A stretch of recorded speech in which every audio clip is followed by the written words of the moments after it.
you're having lots more discovery, and you learn from those customers, and you develop how to improve your sales process from the first discovery demo to the next, to figuring out how to close business faster. But it comes as more of an inbound, learning from it, figuring out who your ideal customers are from an inbound motion. And then you can go outbound after you've figured out like what is your best customers that find value to your product. But digital is now by far, you can have a tenth of the old sales teams you used to have. And now the sales team spends a lot more time actually with customers than they used to, understanding their business problems and selling.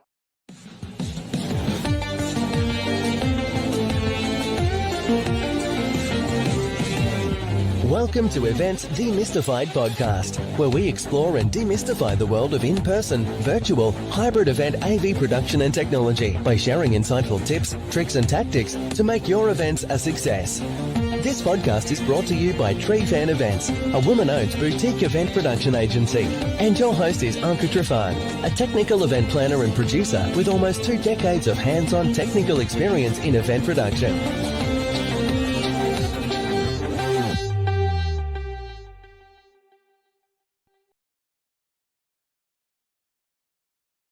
Hello, everyone. Welcome back to another captivating episode of the Events Demystified podcast. This show is your destination for tangible, technical, and practical planning advice for anyone in the events industry. A shout out to our sponsor, Refine Events, a pioneering boutique event production agency that is sponsoring this podcast. And as far as our topic of conversation, we're still on the eventful AI. I'm your host, Anka Trifan, and I'm super excited to bring on today's guest, Matt Swalley, co-founder and chief business officer of OmniKey, which harnesses AI to optimize digital ads for customer conversion. With an impressive legacy at AT&T and an innate understanding of the dynamics of the corporate landscape, Matt's new venture is redefining how businesses connect with their audiences. You can read Matt's full bio on the podcast website in the episode notes. In the meantime, let's peel back those AI onion layers and welcome Matt to the show.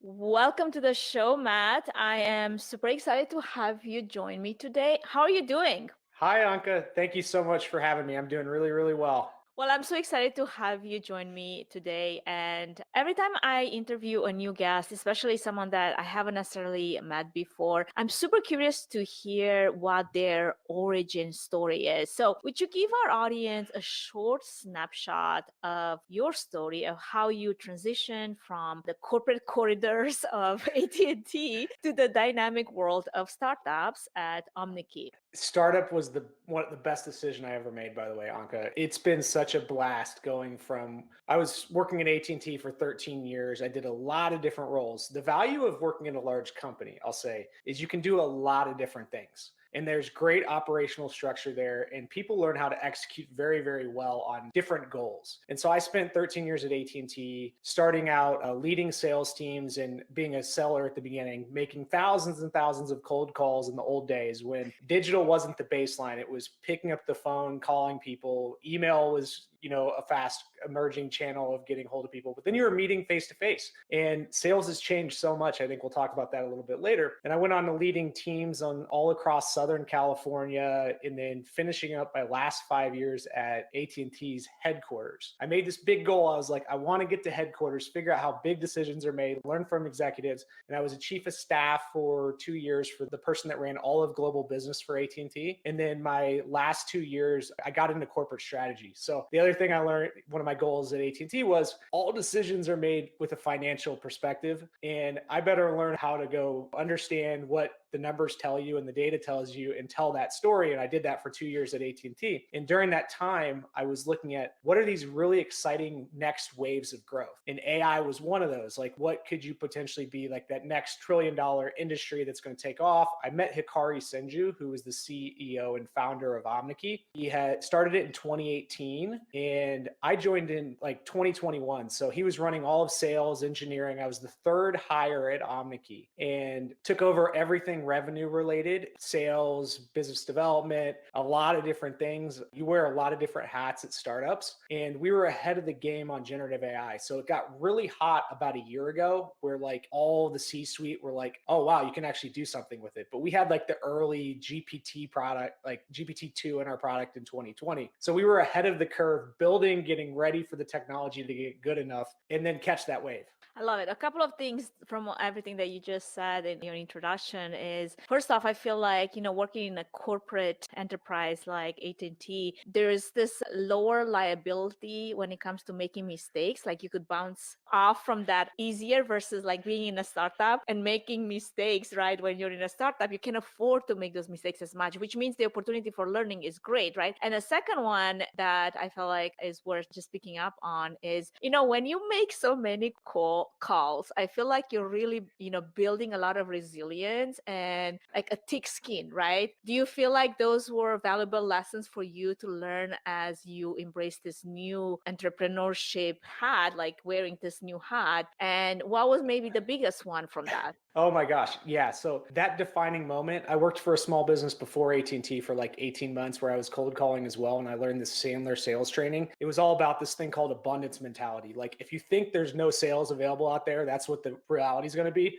But if you think there's, out of 1,000 people, 100 of those will do business with you and you just do it every day, it's going to start to work, but you have to keep doing it. And those early days of cold calling have set the tone for my entire life, really. You get knocked down, you have no clue in those early days. Like sales is 80% asking questions, 20% speaking. A lot of the people out there will do the opposite. They'll talk and tell you all the features and stuff. People like to talk and tell you about their problems and what their goals are. And so you have to learn how to ask questions to uncover what the real problem is. And getting knocked down, like nothing in life is ever easy. And you learn that from those early days of sales is to just keep chipping away at it. Just like I know fitness and mental health is big for you as well. You keep adding things on to your routine and then you start to see like this compounding effect that takes years potentially to get better.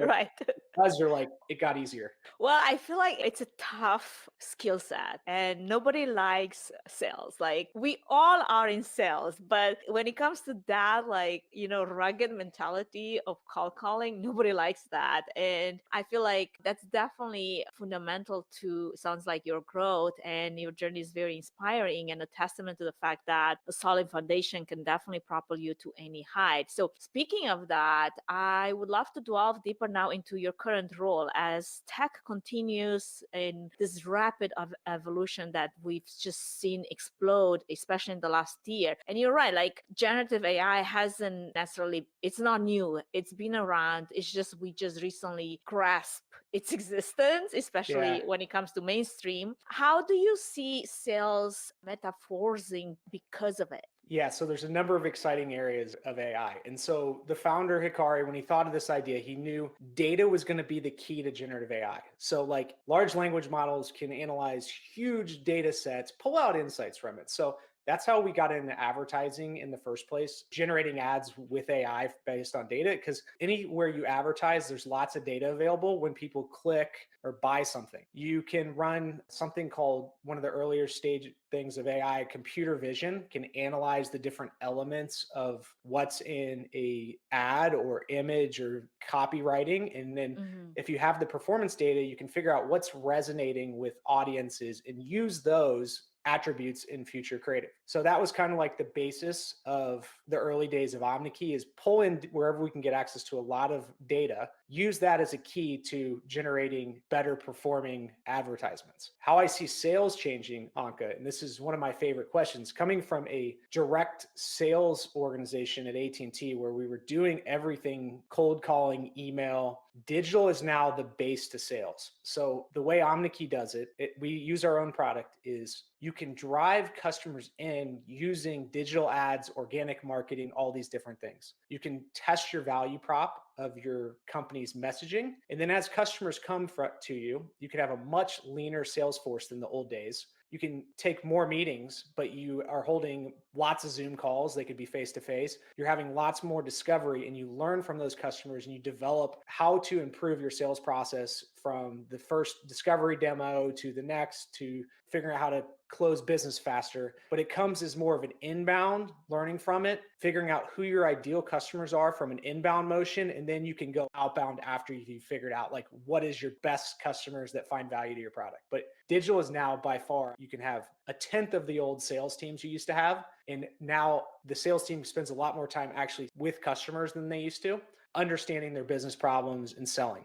So it's quite intriguing to see how we're experiencing this seismic shift, from traditional sales paradigms, as you mentioned, to something far more dynamic and adaptive. Now, speaking of that seismic shift in the business world, I'm curious, how does this apply practically, say, on LinkedIn when you're looking for leads, or as a event professional that is looking to gather RSVPs and Sure. people at their events, or a business owner, small business owner trying to get the right client? Just because somebody, is there doesn't mean it makes it the ideal client for you. Yeah, so the interesting part of AI is we're getting closer to personalization. Now, in organic content, we're just posting on LinkedIn or something, personalization is very challenging. But from a paid perspective, when you're paying for advertisements, we're getting much closer with AI. And what I mean by that, there's 4 dynamic elements that OmniKey looks at. First is it could be in B2B, you could have different audiences, or B2C, it doesn't matter, but you could have different verticals like retail or airlines. You could have different geographies you're focusing on. You could focus on different countries with different languages or different cities that you want to have that content that they see talk about the local area or something unique to close by home. The third one is the products and services. In the past, with broadcast and narrowcast,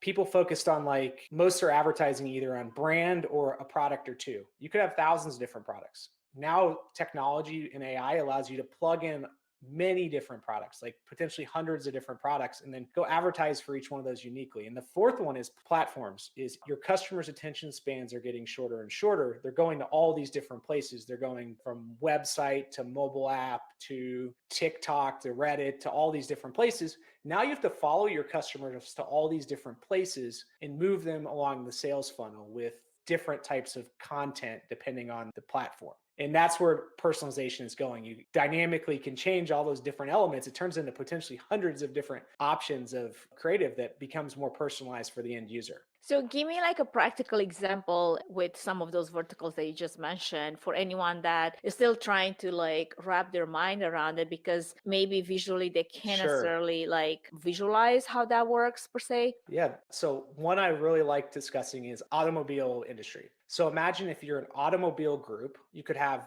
30 different dealerships across the Midwest United States. And each one of those dealerships might have a different type of car, like BMW or Toyota or Tesla, right? And then each one of those is in a different city and they have a different person running the dealership. Well, now you could have an ad that speaks specifically about that type of car, the cars that are available on the lot, the city it's in, and who to talk to in that dealership, all fueled by AI and much faster turnaround. Like in the past, it would take months potentially to start a campaign, to having strategy, to copywriting, to generation of or production of images or assets, to launching it. Now you can do this in a much shorter time frame of minutes to hours to days, depending on what you're doing, but much shorter, much more meaningful. One example I like to keep using is there's a couple different ways you can approach video is user generated content. You'll see videos like we're on a podcast right now, recording video is amazing way to build and reach customers and people to hear about your story. Well, the next step is AI avatars. And so Anka, you could record yourself as an AI avatar, and then you could have a different script or something you want to share with your audience every day. And that AI version of yourself would be saying it. You could have a recording of it with a click of a button instead of going through the full production. Right. I'm actually looking forward to some of that just so I can alleviate some of the time that it takes to record and, constantly generate content. So, okay, but coming back to what you were just saying earlier, does platform matter when it comes to reaching either the customer or whatever your audience is? How does AI decide that this should be the platform that we should focus on?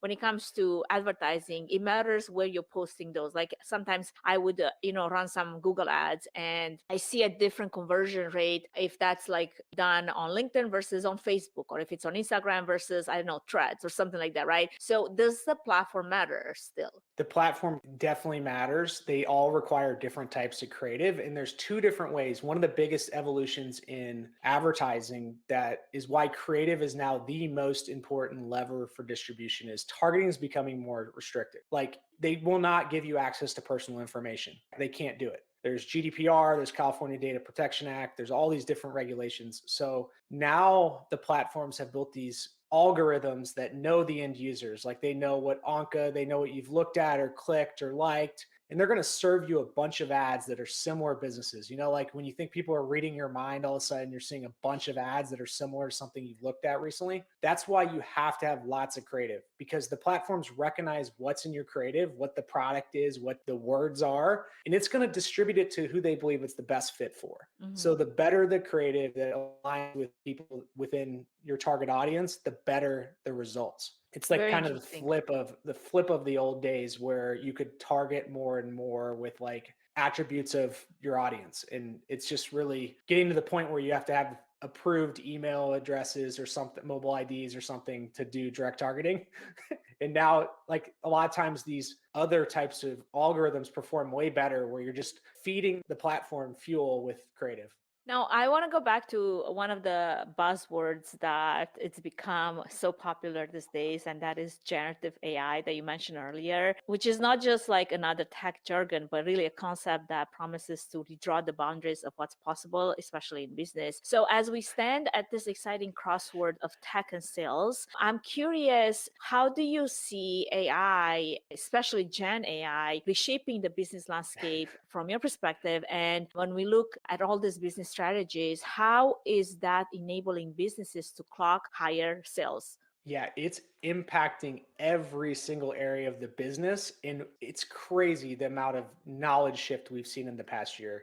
I think I mentioned earlier a year ago when the early Dolly came out, then ChatGPT, all of these people started using it and prompting and learning, and all of a sudden it started clicking like what it does. And then we saw this like kind of decline in usage a little bit where people are getting tired of prompting. So now all these companies are figuring out how to actually plug AI into different areas of the workflow. And so we are testing and using and building every new technology that comes out, and we're building our own internally. But every single element of the process, from writing an email to, I'll just tell you in the creative cycle where you can plug it in from a strategy perspective. Say you have a website, you can scrape your website with AI. It will learn your value props. You can plug that in to go write a bunch of different concepts of ads like our engine. You give it different emotional appeals like humor. You could have like 8 different emotional appeals, focus on these type of customers, like I just said, like retail or airlines. All of a sudden you have 5 ads concepts. You say, well, Well, give let's me, take it to the event industry, because we really want to yeah, focus. Like, I want this to be relevant for someone that's in events, because they're like, I don't care about airlines. I don't care about automobiles. Like, I oh care yeah. to know, how am I going to get those butts in seats when it's time to get this event sold out? Yeah. So one of ours, could I talk about music and artists? Does that work with events or? Sure.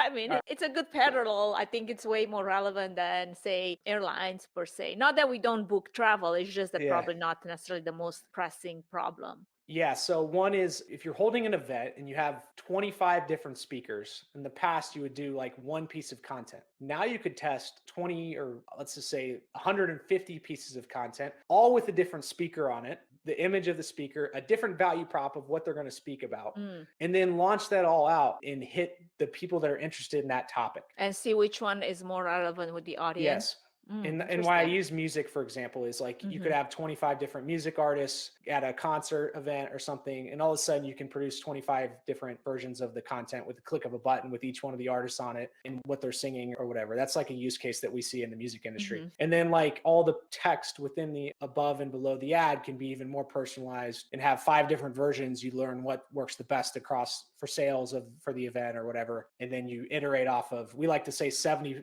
of the time you iterate off of what's working, 30% you're testing new concepts. I like the example you gave with the speakers. That's kind of an offshoot from the music concert type of advertising, because I feel like that's sometimes still an issue as we are trying to bring in newer voices to some of our events, right? To speak as a top voice, an expert on a specific topic, but at the same time, without losing the essence of what the topic is, not knowing, it's a new voice, you're taking a bit of a risk, right? Like you don't know if they're able to deliver or not. And being able to test that prior to actually booking your speakers, I definitely see a lot of value in that. So I would love to hear you maybe evolve a little bit more on that concept to drive it home. Yeah. So where you really can use AI in the process of organic and digital advertising is lots of versions of something. It used to take humans, they would copy something 50 different times or 100 different times, then write an individual copy for each one of those speakers that's going to talk. Like today, you can actually learn, you could even pull up about that author, like that speaker before. You could have images of 25 different people, instantly place those somewhere on an image or even videos if you had trained videos, and then have all the different things they speak about, what's most important. Like we talked about a number of different things earlier, like it could be motivational speaking, mental health, there's like another topic they speak about. You could test all three of those major headlines and figure out what's working the best with the different audiences, and then learn from that data. That's an example right there. I love it. Okay, well, before we dive into the nitty gritty of how marketers are eyeing growth and can get powered by this tech advancements that we just talked about, let's take a quick break to acknowledge our podcast sponsor and supporter, and we will be right back.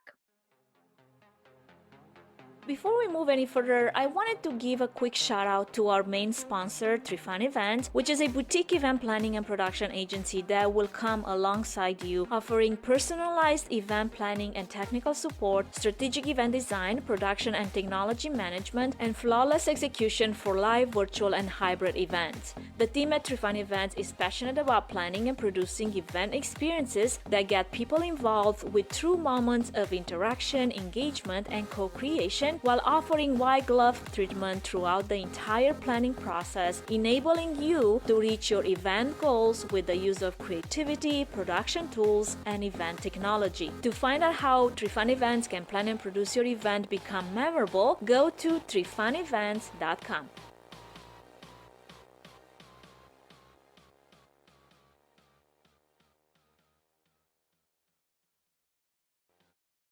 Welcome back, friends. If you're just joining us, we have Matt Swalley, co-founder and chief business officer of OmniKey, who has revolutionized the way companies are advertising to their consumers. I hope that you've all sort of like grabbed the concept of what we had discussed earlier, as we're about to go in round 2 with Matt. Right now, we're talking all about harnessing technology to skyrocket growth. So, Matt, in this world of marketing, we know that technology is a game changer. What's your golden advice for marketers that are eyeing growth powered by all of these tech advancements that we talked about? Yeah, so the one that I love to share is there's about 5 different really popular AI newsletters out there that span technology, events, marketing. They share all the latest updates in AI every day. So you don't want to read them all because it can become too much. Overwhelming. Overwhelming, that's right. But they all share like 10 new cool apps that are built every single day. So what you can do is, a lot of these are free, and the easiest thing is to go test 2 or 3 of these a week. And if you don't want to share your own data on it, create a fake business, like just test it. Generate a fictitious business just so you can see what you can accomplish with these tools, because you're going to start to learn ways that you can cut down time for whatever processes you're doing, and then things you can build into your normal routine. That's what's so great about the difference today versus 10 or 20 years ago is social media and podcasting. Thank you for having me on here, Aga. Is it opens the door to learning so much you couldn't in the past. All these leaders that are cutting edge of technology are sharing in the open what will make you successful with AI. So you just go learn from that, and then constantly be testing, learning every single day. Just build it into your routine. Go test a new app, learn from it, figure out if it should come into your workflow or not. I like that. I actually have a growing list of some of those apps. Almost every day I update it on the website under AI tools. And I do the same thing. Like I would go and try a few different ones within, the scope of what I'm looking for or what speaks to me. And that is fantastic advice right there, because I feel like anyone that would like to learn more, I mean, for me, the best way I learn is by doing, hands-on.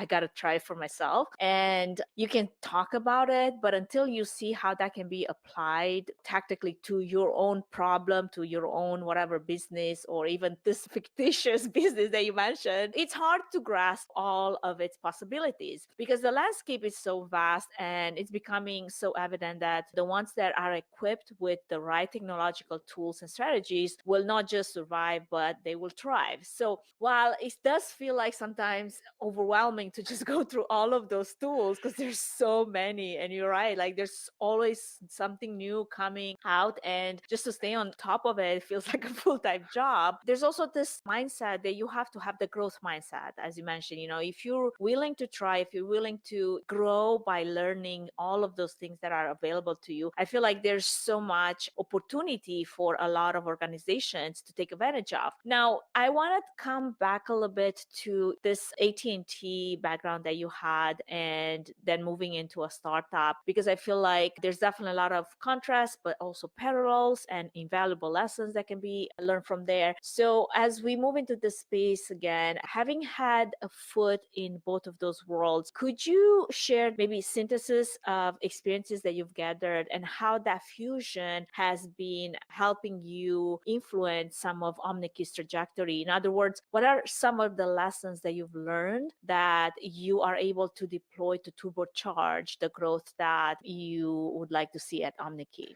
Yeah, I think one of the best things you learn at a large company is I think I did 15 different jobs in 13 different years and lived in 5 different cities, major cities in the US. And each one of those, I had a brand new team I was leading or starting a brand new job across new job functions where you're learning completely different roles. And some of those are the toughest times. And so you get this repetition of getting comfortable going to brand new places, setting up organizational structure, hiring. I feel comfortable walking into almost any office after doing that for so many years, having conversations with brand new people, figuring out, like, doing those early days of introductions to learning how to communicate with your teams, to not only encourage them, but get out of their way when they're doing a great job. And what you see at startups is startups are so fun because you go into a world with, especially in Silicon Valley and San Francisco, with the most ambitious people you're ever going to see. These CEOs and people you're around are hyper driven. Like, I worked around some of the best leaders at AT&T. Now I'm in the startup world. Like, they think so big, which is such amazing. They have this vision and come from some of the best schools in the world. And they're like, the only option is figuring out how to succeed, putting the pieces together. But a lot of the challenges with startups in early stages is they haven't been around large organizational structure. Like, how do I set up the company in the different positions? How do I go about taking it through the next couple of stages? Because they didn't have that learning experiences from dealing with 7 layers of leadership at AT&T, where the other thing I love about startups is you can make decisions very quickly. Like, one of Jeff Bezos's favorite things to say is most doors are reversible. So Amazon, throughout all their early days and still supposedly today, they make decisions quickly because they could potentially reverse them. Most large companies do not make decisions quickly. I would spend weeks on projects that you would have great insights and you're like, where do they go? I always kind of felt like I did things differently at a large company where I really had this entrepreneurship at heart, where I wanted to move fast, do things differently, learn from it. And then when you get in a startup, it's just like we were talking about cold calling and sales. You're constantly selling the company around everyone you have, and you're given opportunities you would not been given at a large company. It sounds like as you're almost like, when you're climbing a mountain, you have different stages of acclimatization and you have to acclimatize based on where you are. Like sometimes you go, but then there's a point where you got to stop and then, okay, you got to acclimatize and see what's happening and then to push to the next stage, right? So it almost feels like that. Also, I was watching something on Netflix. I think it was something about the startups in Silicon Valley. And it was so one of the funnest things that I thought it was super fun, but it's also like the reality of how things move there is like, if you have a product and it's not ready for market, when in doubt, ship it. And that's what happens. Yeah, Anka, that is exactly the motive. And our founder is so amazing. He's the most driven and great visionary on AI. But I mean, I've learned so much from that other lens, the Silicon Valley lens. It's called hyperscaling. You do things Right. so differently, like the opposite almost of what you would do at a large company. It's just so fun and rewarding. And I feel so lucky from a number of different ways that I took the risk. It's such a different challenge. I will say, large company, I had some impossible time. So much so that you have these huge revenue goals and impossible ways to hit it because it could be a declining industry. Yeah. And those times were so tough on me. Like at startups, at least you have control over your activities could lead to output that accomplish your goals. And you can adapt, and there'll be really tough times. You'll take a step forward, two steps back, or a step forward, two steps forward. That acclimatization that I mentioned That's is right. like you go, and then you got to take a step down and then go back and push forward. It feels like it's this delicate dance that, in a way, inherited from integrating the large corporation wisdom with the agility of a startup, which is truly an art. And it sounds like, you've learned how to master that. And it's a blend that I definitely see how it can accelerate growth, but also refine the approach to, some of the emerging challenges that you mentioned. And one of the pivotal challenges and opportunities, I guess, in today's digital ecosystem is, as you alluded to earlier, this personalization. And I love to touch a bit on that as we're coming to an end here, because as we stand amidst a whirlwind of technological advancements, the idea of personalization isn't static. It's constantly evolving, it's redefining how businesses emerge and engage with their audiences. And I'm curious to know, how do you see its evolution in the current climate that we're in? Yeah, so we mentioned earlier about how you can get much more granular on things that people are thinking about and getting closer to that exact thing. The craziest thing is every machine you're using, especially like you're seeing Tesla with these supercomputers, everything is becoming a place where you could see something where someone's trying to sell it to you. It's just going to start to become more and more organic and not look like an ad. It's going to be natural. We're already reading people's brains with AI right now. Just imagine metaverse is getting even better and better right now with like the most recent advancements that Mark Zuckerberg shared. His 1 year advancement in the metaverse was just remarkable, where him and I think it was Lex Friedman did a podcast together, and they weren't in the same room, but they really looked like they were talking to each other in an actual room with their normal bodies and stuff. It's crazy. I mean, neurological brain reading, understanding what you're thinking, presenting what you're thinking, predicting what you're thinking. It's there in the next, now in the next couple of years. It's going to move so fast. So there's different levels of artificial intelligence. And I think for a while, they didn't think AI would be smarter than humans for like 40 more years. And now they're saying within a couple of years. I mean, Does that imagine the sound like a shift. concept, or is that like a hopeful concept to you?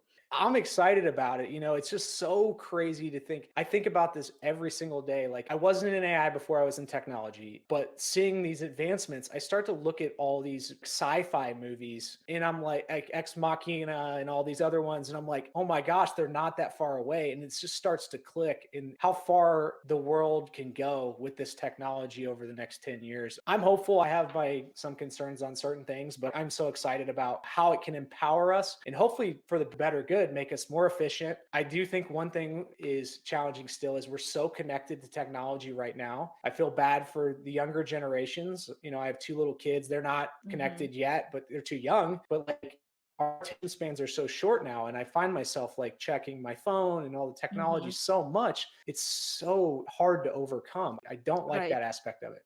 Right. Well, as far as our conversation is concerned, we've definitely spanned from like corporate strategies to AI driven personalization, which we're still to, see what shape and form is going to take. And I want to come to this one last question before we close and spend a little bit of a time on this important aspect of ourselves, which is our well-being. And as business owners and entrepreneurs, event professionals, especially in Silicon Valley, it sounds like you constantly have to juggle so many different tasks, and mental and physical fitness is pivotal really to keeping that juggling act flawless. So how do you personally maintain that balance, especially given the intensity of the tech world, but also, raising a family, having small kids, and doing all the things? It's the most challenging thing for everyone out there. The hardest part, I think, one of the biggest learnings is the more you stop caring about what others think, the easier, the less stressful life is. But I time block like crazy. I work out at between 5:30 5:30 and 6:30 a.m. I only have 45 minutes. It takes me 7 minutes to get there, 7 minutes to get home. like Everything I is like to the minute. yeah, it's like these are the things that you have to do to stay healthy though. As I know you're big on health and wellness, it's like if I don't have that in my daily, like 3 to 5 days a week, I start to crumble. So Yep. I build those into my routine. I try to focus less on caring what others think, like contents, public speaking. This can be stressful. Like the early days, when you start talking, you worry, is everyone going to see what we're talking about? Are they going to think badly? And the less you worry about that stuff, if you're a good person and confident in what you're talking about, the easier all this gets. Like people aren't going to pay attention that long. They don't care that much about what you think. You're not that important. That's right. So just you get that into your head and you're like, oh, I'll be fine. It's fine. It's fine. so just get out there and do it, right? It's like Exactly. get out there and try it and build stuff in your routine. And that was one thing during the hardest times at AT&T that really helped me out was I built that really great workout routine. I started public speaking in Toastmasters and I started getting my MBA all at the same time while I was in a job. And all those helped me like build skills. The last thing is that make it easier. If you build skills outside of what you're currently doing into your routine, it helps relieve some of the stress of life because you're getting a little bit better at something even through tough times. And then maybe you'll rely on those at some time in the future. Yeah, no, totally. Like for me, that was a big thing, especially during COVID when, even though the business and the work and events were like really crumbling left and right from all points of view, knowing that I can still master something and I'm still good at something, that really infused a lot of self-confidence in my abilities versus like if your entire identity is just on one thing alone and that one thing, happens to, I don't know, crumble, disappear or something happens to it, I have a hard time like seeing how you can get yourself back up on your feet without having something else to anchor to, right? So you're right. Like it's so important to have something outside of what your work is, function, career, whatever, just so that you at least mentally can be resilient and keep like pushing forward, knowing it's going to be all right. I've got this. If I can do this one hard thing, I'm sure I can overcome whatever else is in front of me right now. Well, those are some great insights, Matt. Thank you so much for sharing. Also, diving into the AI world and advertising and all the things, the cool things that you guys are doing at Omniki. Now, before we sign off, could you let our audience know where they can connect with you and learn more about your ventures and visions? Yeah, you can look up Omniki at www.omniki.com. OMNEKY. Spell it. Yeah, there you go. OMNEKY.com. You can send me an email at matt@omniki.com, or you can look me up on LinkedIn at Matt Swalley. Fabulous. All right. Well, thank you so much for this time that you spent with us and our audience. For all of you listeners that you've been tuning in, this was yet another insightful episode that I hope you had quite a few takeaways to take from. Don't forget to subscribe to stay updated on all the future episodes featuring more brilliant minds from the business industry and event industry. Until next time, keep innovating, keep crafting unforgettable event experiences that leave a lasting legacy, and keep staying eventful. And with that, this is your host, Anka Patantrifan, signing off. Thank you, Matt. You have a wonderful rest of your day. Thank you, Anka. Thank you for listening to the Events Demystified podcast. If you enjoyed this podcast, please take a moment to review it, rate it, and share it with other event professionals that could benefit from it. Connect with us on social at Events Demystified Podcast. We would love to hear from you and what you're up to. If you'd like to learn more about Tree Fan Event services and find out if we're a good fit in supporting your event, can we help your event be successful with a 20-minute free consultation? Link in the episode's notes. Thanks for tuning in.